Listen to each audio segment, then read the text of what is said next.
तीर्थंकर कथा के इस प्रसंग में आज हम छठवें तीर्थंकर पद्म प्रभु भगवान की कथा को सुनेंगे। उनके प्रसंग को समझने की, उनकी आराधना को करते हुए,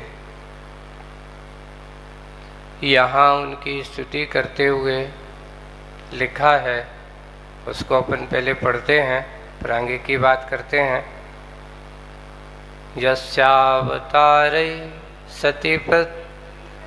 सती प्रतु दिस्नये बवर्ष रत्नानि हरे निर्देशा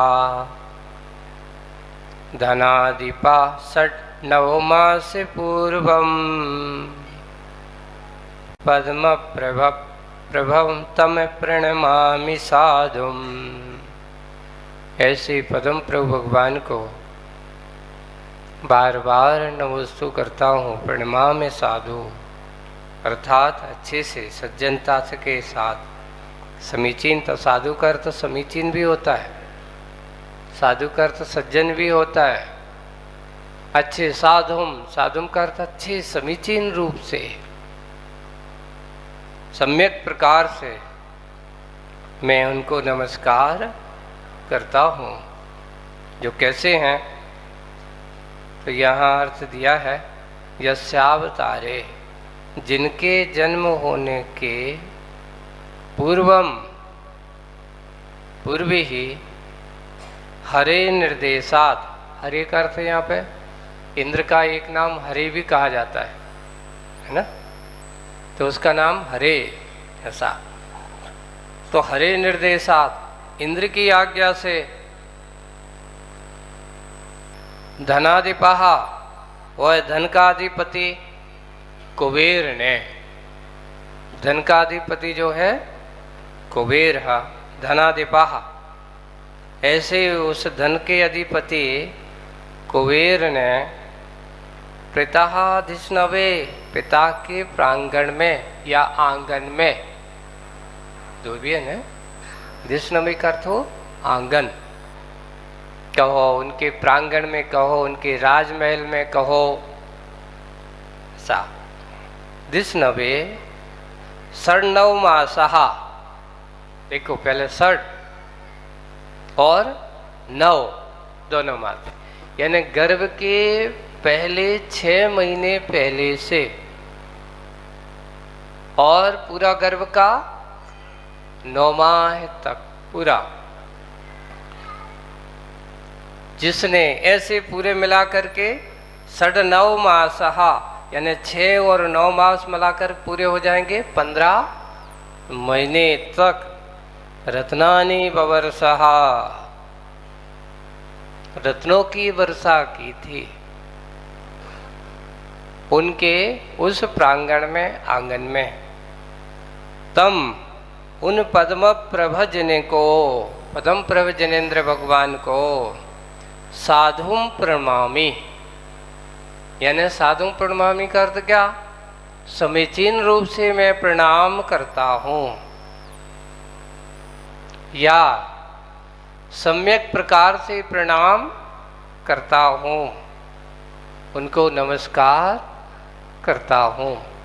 ऐसे पद्म प्रभु भगवान को, जिनका पद्यानुवाद किया, जगत पिता के गृह आंगन में गर्भपूर 6 मास कहे, गर्भ सहित कुल 15 महीने, रत्न है अद्भुत बरस रहे, इंद्राज्ञा से धन कुबेर ने दिव्य रतन नित बरसाए, प्रमुदित मन से पद्म प्रभु को भक्ति भाव से सिर नाए। ऐसे पद्म प्रभु भगवान को भक्ति भाव के साथ, कि जिनके आंगन में, उस पिता के घर के आंगन में, उनके आंगन में एक नहीं, कितने महीने पहले से 15 महीने तक, यानी 6 माह पूर्व से और 9 माह के गर्भ काल से। एक और है, महाराज जी ये बताओ, अपने यहाँ जितने भी तीर्थंकर हुए, आप लोगों को भी है ना, सारे तीर्थंकरों के यहाँ उनके जन्म है, अपने यहाँ रत्न वृष्टि का क्यों कहा? अन्य जगह पुष्प वृष्टि होती है ना, अपने यहाँ क्या कहा? रत्न वृष्टि कहा। तीर्थंकरों के महोत्सव में जहां जहां भी हुआ तो कुबेर ने पुष्प वृष्टि की, ये कहीं नहीं लिखा। कुबेर ने क्या किया? रत्न वृष्टि की। तो रत्न कैसे होते हैं, चेतन के अचेतन? वहां पे अपने यहाँ ये लिखा है कि वे शुद्ध प्रासुक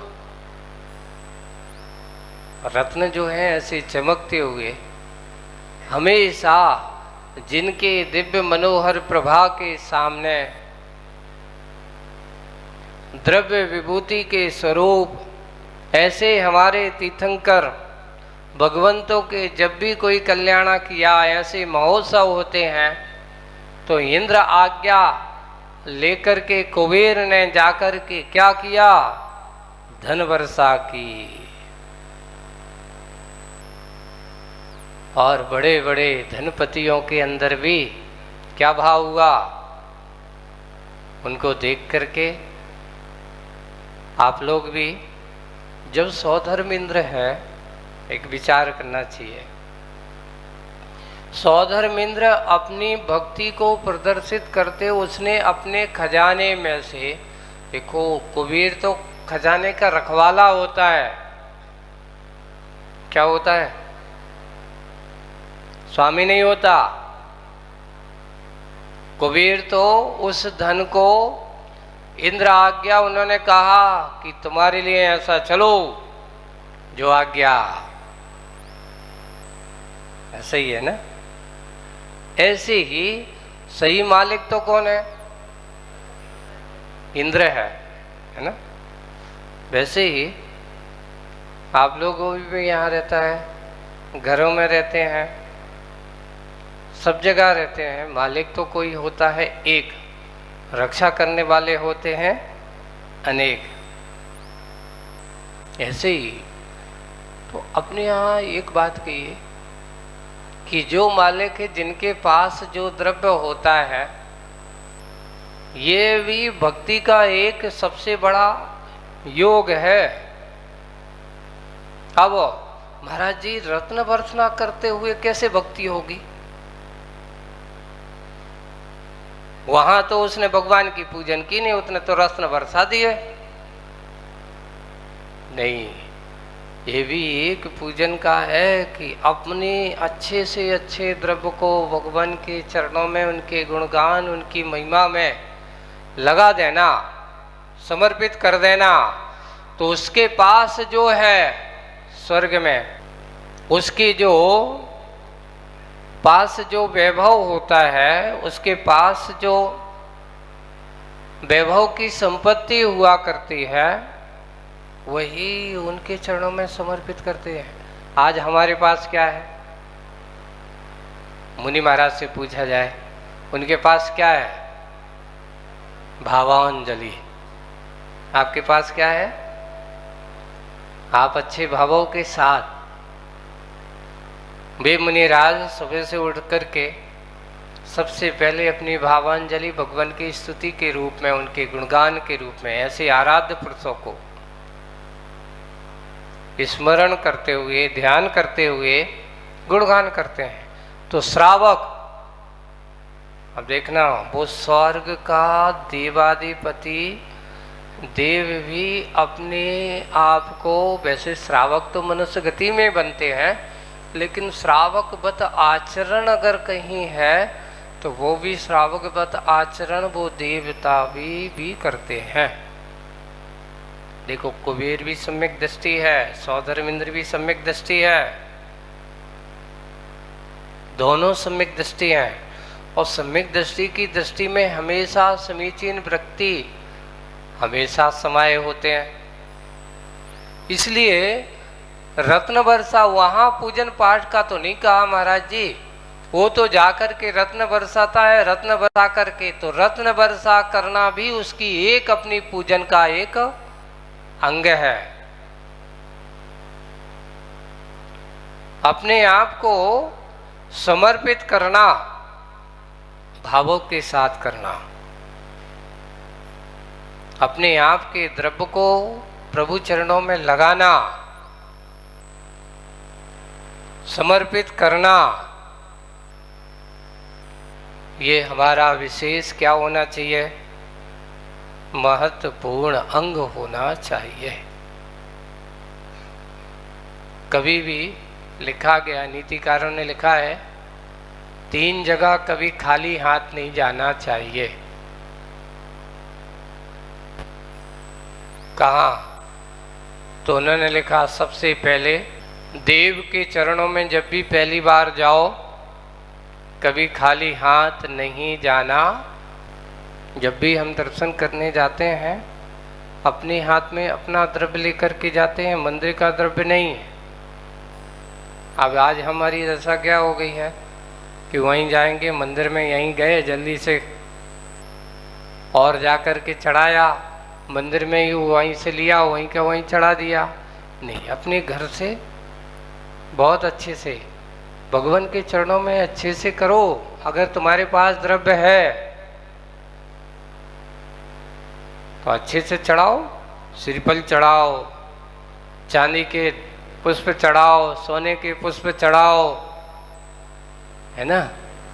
और अच्छा अच्छा द्रव्य अपनी द्रव्य से चढ़ा करके किया हुआ पूजन का आराधना। सबसे पहले जब भी दर्शन हम करते हैं तो कभी खाली हाथ नहीं करना। भला ही आपके हाथ में एक बादाम हो, चावल हो, अपनी द्रव्य जिसे अपन चढ़ाने की विधान किया जाता है, उन चरणों में हम जाते हैं और सबसे पहले देव के चरणों में वंदना करना चाहिए। प्रथम दर्शन कहाँ से शुरुआत करें? देव के पास। फिर बाद में दूसरी बार कहा, गुरु के पास जब भी पहली बार जाओ तो कभी भी खाली हाथ दर्शन नहीं करना चाहिए। गुरु के पास तो ये हो गया परमार्थ की दृष्टि से। किसकी दृष्टि से? परमार्थिक दृष्टि से वहाँ जाते हैं तो जाकर के दर्शन करते हैं, दर्शन करके उनको आराध्य के एक देव के रूप में और एक गुरु के रूप में। तीसरा कहा, जब भी अपने कोई राजा से मिलने जाओ, नगर के राजा के पास, तो कभी खाली हाथ नहीं जाना चाहिए। पहले लोग राज दरबार में जाते थे, भेंट करने जाते थे, तो कुछ लोग हैं नहीं है तो अपने यहाँ के कोई मान लो कोई प्रसिद्ध हैं, कोई फल वगैरह हैं, कोई इस प्रकार के द्रव्य हैं, जा कर के राजा को भेंट करते थे और फिर उनसे मुलाकात करते थे। तो वहाँ भेंट किया जाता है। क्या किया जाता है? 2 जगह चढ़ाया जाता है। हमारे देव शास्त्र गुरु के सामने क्या किया जाता है? समर्पित करना, और राजा आदि को भेंट करना। भेंट और समर्पण में यानी चढ़ाने में बहुत अंतर है। ये को चढ़ा दिया तो उसको वह निर्माल हो गया, अब वो मेरे किसी प्रकार का कोई काम का नहीं है। और दूसरा जो भेंट किया जाता है, भेंट जो किया जाता है वह उसमें दिया हुआ तो वो उसका उपभोग कर सकता है, ये उसको निर्माल नहीं है। जैसे राजा को गए और जाकर के उसको आपने सामग्री दी तो आप कहोगे कि राजा के लिए निर्माल हो गई, राजा को चढ़ाया थोड़ी है। निर्माल कौन होता है? सच्चे देव शास्त्र गुरु के चरणों में किया गया द्रव्य निर्माल होता है, उसको कभी ग्रहण नहीं किया जाता। हाँ, और दूसरा, जो राजाओं को भेंट किया जाता है वो निर्माल नहीं होता। तो 3 जगह कभी खाली हाथ, कौन कौन? देव के पास, गुरु के पास, और अपने राजा से मिलने जाए। एक और आचार्य ने भी कहा था, राजा के बाद अगर किसी का सबसे ज्यादा स्थान होता है तो पहले क्या होता था, अब आज तो अपन बड़े बड़े शहरों में होते हैं, पहले गांव में तो एक नगर वैद्य होते थे। जैसे आज बड़े बड़े डॉक्टर हैं, तो पहले नगर वैद्य जो हुआ करते थे, तो उन्होंने उसमें लिखा है, आचार्य भी ने बताया था कि वैद्य के पास भी जब भी जाते थे तो उनको भी कभी भी खाली हाथ उनके लिए नहीं जाते थे, उनको भी कुछ भेंट में देते थे। अब आज भेंट तो नहीं देते, आज तो क्या देते, फीस देते हैं। आजकल चलती है, अब तो पहले ही से निश्चित है कि इतना लगेगा। देखो उन्होंने कहा, राज्य के आपत्ति को देखो, आत्मा के कष्टों को दूर करने के लिए, आत्मा की अशांति को दूर करने के लिए देवशास्त्र गुरु कौन है? देवशास्त्र गुरु। और बाहर की विपत्ति को दूर करने के लिए, जैसे कोई परचक्र है, शत्रु आदि हैं, तो ये होते हैं राजा आदि। और शारीरिक रूप से आई हुई विपत्ति को दूर करने वाला कौन होता है? बीमार, कोई ना कोई कभी ना कभी किसी प्रकार की विपत्ति आए तो आती है। बीमार हो गया, जाकर के वैद्य के पास, डॉक्टर के पास, आज के समय में डॉक्टर नाम हो गया, पहले उनको वैद्यराज कहा जाता था, भिषक कहा जाता था, जो औषधि आदि प्रदान करके व्यक्ति के शरीर के रोग को दूर कर दे, वो नाम वैद्य है। ऐसे उन वैद्यों को भी बहुमान सम्मान दिया जाता था। तो 4 हो जाते हैं, लेकिन मुख्य रूप से नीतिकारों ने 3 ही लिखा है। चौथा पूज्य आचार्य भगवान कहते थे कि वैद्यों को लिए भी कभी भी पहली बार जब भी जाते हैं तो उनका भी बहुमान सम्मान करना चाहिए। तो ऐसे भगवान को उन रत्नों से पूजन करना, अपना द्रव्य समर्पित करना। अब जब भी कुछ होता है, अपना द्रव्य गुरु चरणों में, प्रभु चरणों में समर्पित हम भक्ति भाव से करते हैं, है ना।